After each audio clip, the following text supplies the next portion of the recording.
السلام عليكم ورحمة الله وبركاته أعزائي طلبة الصف الرابع. طبعا هنكمل مراجعة ليلة الامتحان الجزء الثالث. طبعا السؤال الثالث بيجي لي عن جزئية عن اختر.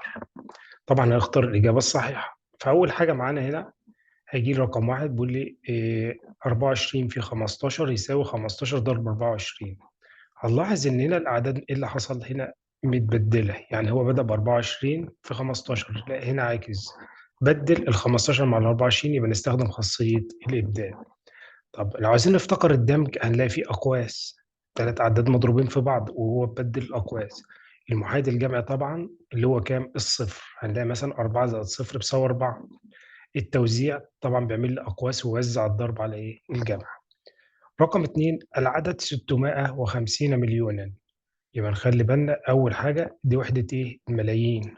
طيب و21 ألفا، يبقى دي الآلاف.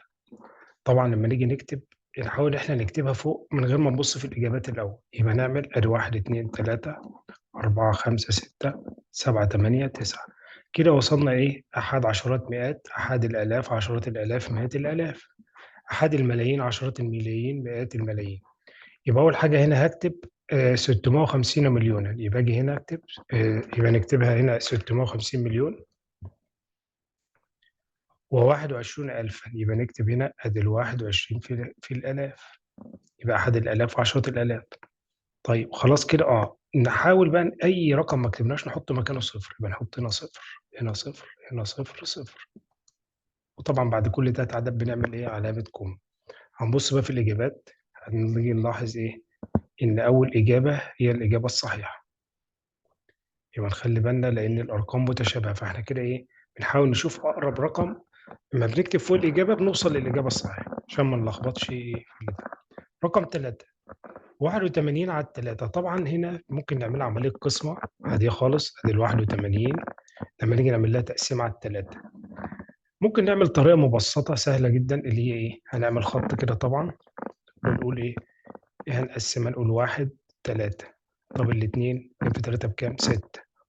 طب الثلاثة في 3 بتسعة. طيب أول حاجة آخد أول رقم يقابلنا على اليسار 8، نعمل له قسمة على الثلاثة، يا ترى فين أول رقم قبل الثمانية؟ طبعا مين؟ ها؟ الاثنين. الاثنين في 3 ب6، يبقى أحط هنا العدد 6 تحت وأحط فوق كام؟ الاثنين. ونعمل عملية طرح، يبقى الاثنين في 3 ب6 أطرح يبقى 2. هسحب الرقم اللي على الدور 1.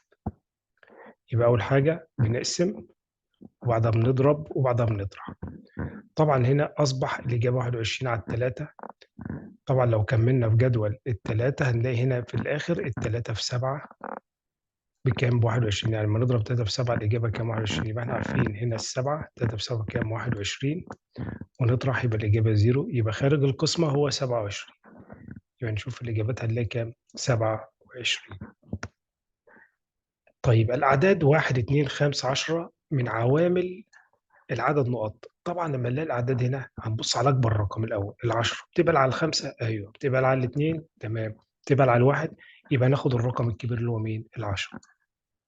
طبعا لو حبينا نشوف الإجابات نستبعد الخطأ، طبعا الواحد ما ينفعش، ال18 ما بتقبلش على الإيه؟ على الخمسة ولا طبعا ما ينفعش، والخمسة ما بتقبلش على ال10 أو بتقبل على الاثنين ما بتقبلش، يبقى ناخد أكبر رقم على طول اللي هو مين؟ ال10. عند تقريب العدد لأقرب ألف يكون الناتج، طبعا التقريب بالذات أول حاجة بنعمل خط تحت الألف. فين الآلاف؟ أحد الآلاف هنا يعني. هسأل الرقم اللي قبليه الخمسة دي هتزوديه رقم ولا لأ؟ طبعا هنا هتعطي رقم، ليه؟ لأن 5 أو 6 أو 7 أو 8 أو 9 بتزود للرقم اللي قبله كام؟ 1. هنضيف 1 على التلاتة أصبحت كام؟ 4. والباقي طبعا أصفار، يتحول كده كده لأصفار. يبقى الإجابة هنلاقيها كام؟ 4000. طبعًا لو الخمسة ده أقل هتبقى كام الإجابة؟ 3000. طيب السؤال اللي بعده، أسبوعان ويومان بتساوي كام يوم؟ هنلاحظ هنا الأسبوعان لازمًا أحوّله لأيام، يبقى أضرب كام الأسبوع في 7. طيب أسبوعان يعني 2 في 7، يبقى أضرب 2 في 7 يبقى هنا 14 يوم، يبقى الأسبوعان 14 زائد 2 يبقى 14 زائد 2 يبقى الإجابة كام؟ 16. السؤال الأخير هنا 5 دقائق و5 ثواني، كام ثانية؟ طبعًا أول حاجة هنا في تحويل، طيب هنا ثانية وهنا ثواني، خلاص دي مش هتتحوّل، يبقى الدقائق هاحوّلها لكام؟ لثواني. طب دي 5 يبقى 5 في 60 يبقى ال5 دقائق دي كام ثانية؟ 300 ثانية، زائد 5 ثواني، يبقى أمّا أجمع 300 زائد 5 يبقى 300 و5. وبكده يكون إحنا خلّصنا الجزء الثالث، وإن شاء الله نشوف الفيديو اللي بعده في الجزء الرابع بإذن الله. والسلام عليكم ورحمة الله وبركاته.